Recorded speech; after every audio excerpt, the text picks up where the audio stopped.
Hello, welcome to part 2 of my deck collection video. This is Hazel Jane Tarot, and today I'm going to be showing you another few of my tarot decks. These were all decks that I got in 2018. So I'll start off with the Smith-Waite Centennial edition from US Games. I won't take too much time over this one because you'll all be familiar with it already. I actually bought this as a study deck rather than a reading deck, and I think I've read with it once. So as you can see here, I keep it in order, and when I'm studying a particular card, I always take out the card from this deck. I have done colouring into the Holistic Tarot book. I coloured in all the illustrations in it with colour pencils based on the colours of these to help me to get to know what was Pixie's original intentions with the colouring.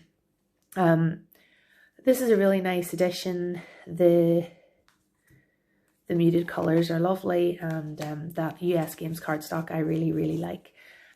So I only got the one that comes in this little box. I didn't get the big commemorative edition. Oh, the backs are really nice as well. So before I bought that, I actually watched quite a few YouTube videos comparing different versions of the Rider-Waite to decide which one I wanted to get, because I didn't want to have more than one, because it's not my favourite, but I think it's important to have for study purposes.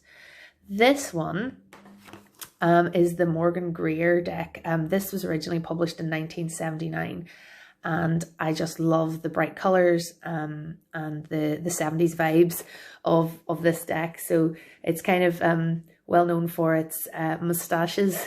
And here we see a classic example on the Magician. It has all the very familiar symbolism from the Rider-Waite Smith illustrations. But what you often find in this deck is it's as if it has zoomed in slightly, and you're seeing less of the whole picture, but maybe more of a particular detail. These are just some of the major arcana cards that I particularly like. I love the Wheel of Fortune. There's almost a bit more of a light-hearted feel to some of these cards, and the really bold primary colours are great, and it looks really nice when it's laid out in a spread.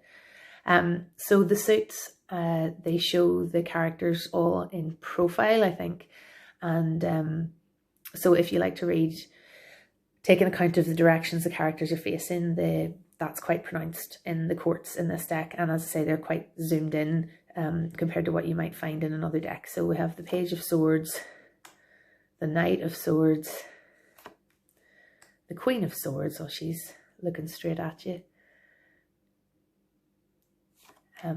the King of Swords. And then the minors continue with that sort of slightly zoomed in and really bright, colourful depictions. So the 8 and the 9 of Swords have become quite important cards for me in terms of whether I really connect with a deck. And before I decide to buy a deck, I would tend to look at those cards. So there's the 8 of Swords in this one, the 5 of Pentacles. And by zooming in on the characters and having them positioned like this, it really draws your focus more to the compassion in the card rather than just the poverty and the injury of the characters. The 7 of Wands, the 5 of Swords, 7 of Cups, the 9 of Pentacles. So this isn't a vintage printing of this deck. I just got this online, I think. Those are the backs. So they're not like completely symmetrically reversible, but it's not terribly noticeable if you do read with reversals. But this is a great deck and really easy to shuffle and easy to use. Once again, it's printed by US Games. So the next deck I got was the Game of Thrones Tarot, and I suppose with anything that's a kind of a fan sort of a fan deck based on something from pop culture, there's a lot of controversy about which characters were chosen to depict which tarot cards, and it's not exactly the way I would have done it, but it's a nice deck, and if you're a fan of Game of Thrones, it's definitely worth having. And I have read with it, and I have found it a little bit dark to read with, and I suppose that's not surprising considering the content of the TV show. But it comes in this lovely box, and it has a little hardback guidebook which explains a bit about the decisions behind why that card was chosen. In the introduction, it does explain that the intention was not that the character represented the archetype of the tarot card so much as that moment from the TV show or that particular scene. So these are the backs, and they're fully reversible. The edition that I have has this nice kind of,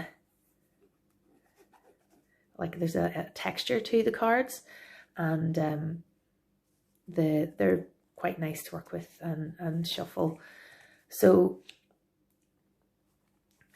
I'll just show you a few of the major arcana. So it is, I mean, I could do a full video just talking about the choices of cards that were made here. And if you're a fan of Game of Thrones, you would probably argue with me on most of those opinions. But for example, the Priestess, Melisandre's an obvious choice, but the darkness to her character and some of the poor advice she gives people changes how I read this card when it comes up in a reading. And obviously, if you've seen the show to the end, the way, no spoilers, but the way Dany's character develops would make you think twice about her being the Empress. But if we look at the deck creator's justification that it's not the character overall so much as that moment in the show that they've selected, then it maybe makes more sense. So the major arcana, obvious choice for the devil there. The major arcana are mostly just focusing on different characters, and then in the minor arcana you do find some of the same characters coming up again, and a lot of the depictions echo the Rider-Waite Smith. So without detailed knowledge of the TV show, you could still read these cards if you're familiar with the Rider-Waite Smith illustrations and had a kind of a standard tarot book to work with. And then we have the quartz. So spears instead of staffs or wands. I think for me, some of the characters like Daenerys have been used maybe too often in this deck, and there are characters who haven't been used at all, which is a bit of a shame. But as I say, with anything that's based on something from popular culture, I think you're always going to have controversy about the choices. And having read Anthony Dawn's book, Your Tarot Court, I think it's a really nice exercise to actually think about how characters from popular culture would fit with the tarot archetypes in your imagination. Even if you don't completely agree with the choices that somebody else has made, it's still an interesting exercise to help you understand the archetypes. So that's the Game of Thrones tarot. And then I got my first independent deck. So this little bag I used to hold the Numinous Tarot. I got this from a UK distributor called Little Red Tarot, which they stock independent decks. So I had by this time started my Instagram account and had come across the creator of this deck, Noel Arthur Hempel, or Noel Arthur Hempel, who is a non-binary person, and they've created this absolutely beautiful tarot deck. The book is, as well, that comes with this deck, as you can see, it gives you a lot of detail on any one card, and the explanations I have found really helpful. And if I'm studying a card, even if it's in another deck, I would still reference the Numinous Tarot guidebook, because the meanings that are given have a really interesting focus on community, on activism, and they just provide a really rich extra layer to my understanding of the cards. And I think it's a really important guidebook and really useful for anybody to read. It comes with one extra card, the Numinous, which you see here. This was the card that made me buy this deck. This is Temperance. And I just, oh, it's just lovely. The major arcana, a lot of them have been renamed to make the cards less gender specific. So here we have the Nurturer instead of the Empress, for example. And all of the characters depicted in these cards are gender ambiguous to some degree. So however you identify, or however the querent that you're reading for identifies, everybody should be able to find themselves reflected in the deck, which is a beautiful thing that the creator has done. The shadow instead of the devil. So incredibly powerful. The Lovers. All the different relationships that you can find within this card. It's just that lovely inclusive philosophy behind the whole design of this deck. It works really, really well. So instead of the Hierophant, we have the Visionary. And the art is gorgeous. I really, really love this style. So the courts have been renamed. So instead of, again, the very gender binary titles of, you know, Queen and King, we have the Dreamer, the Explorer, which we also have, I think, in the Gaian Tarot, we have the Explorer for the Knights as well. The Creator, and the Mystic.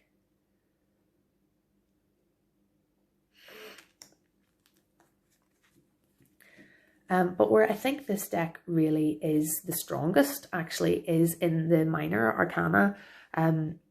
They're all incredibly evocative and really remind you very easily of what the meaning behind that particular card is. The Bells suit in particular I find very powerful, but they're all really really well done. So there's the Eight of Bells. And the Nine of Bells, this was, I think, the other card that really prompted me to purchase this deck. It's just the spiral image in the background, and then the kind of constant sound that's evoked from this this wind chime, and how it's just completely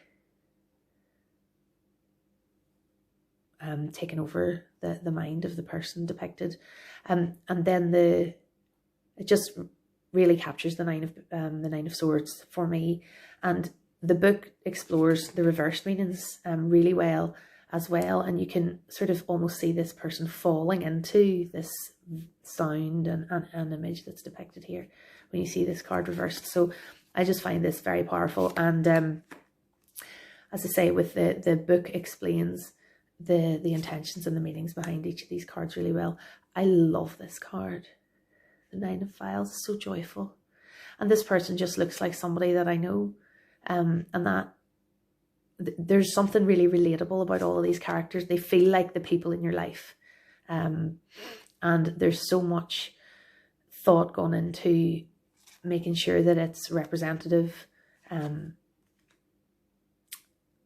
that it is a really, really inclusive deck. So highly recommend this deck, and it's got, say, gold gilding. It's a little bit bashed from all the shuffling that it has been done to it, but it's standing up really well. And I don't keep it in the box because the box is quite large, so I got this this cute little bag to keep it in. And so that was my first independent deck purchase. My first deck purchase from America was the Dreamkeepers Tarot. So this is a deck that I had, again, come across on Instagram, and Liz Houston's art is just really haunting and lovely, and I had looked at it again and again and again and again, and eventually I just went for it and ordered it. One of the problems of living in Ireland is a lot of the independent deck creators are in America, and the postage and the customs charges when it finally arrives can add a lot to the expense of what's already an expensive independent deck. But I couldn't help myself with this, and I have no regrets because it's beautiful and reads really surprisingly well. I thought I would find the kind of abstract, dreamy quality of this art a bit difficult to work with, but actually I've found that consistently that it reads well for me. So I got the version in this little tuck box, and I keep it in a bag just so that the tuck box doesn't get destroyed. It just came with this little pamphlet. I didn't get the guidebook just because of the additional costs involved with getting it shipped from America, but I do kind of regret not getting the full guidebook because the artist Liz Houston shares some of the entries on her Instagram account, and they're really interesting and expand on the choices that she's made in her art, which I think would definitely help. I probably at one point thought, you know, you don't really always need the guidebook, because once you know what the cards mean, you don't need to read up on the meanings again and again and again. But when you're looking at a deck creator's particular ideas behind a deck, I think it is really nice to have their ideas from the guidebook. This is a very feminine deck again. So we have the creatrix instead of the magician. There's justice, temperance, the empress. Beautiful. So it's a very feminine deck overall. But we do have males depicted in the courts and in some of the other cards. So there's the Knight of Swords, the Page of Cups, the Queen of Cups, the King of Swords. So there are lots of kind of haunting elements in these cards, like little skeletons or little bird skeletons, figures with parts of their bodies detached and so on, which is somehow just works. This is the Nine of Swords, and again I think I've mentioned that the Nine of Swords I find quite a powerful card, and when I see a very strong Nine of Swords, it does really push me to want to buy the deck.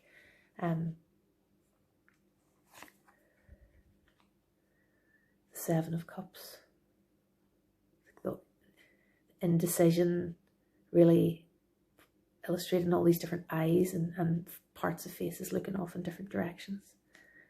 The Three of Swords. The Nine of Cups. Lovely. So this there's a lovely texture to these cards.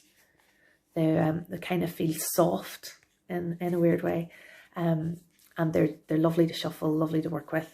And as I said, this is my first independent deck that I ordered all the way from America. So thank you for joining me for my second installment of my deck collection. I will link the first installment below for you if you didn't see that.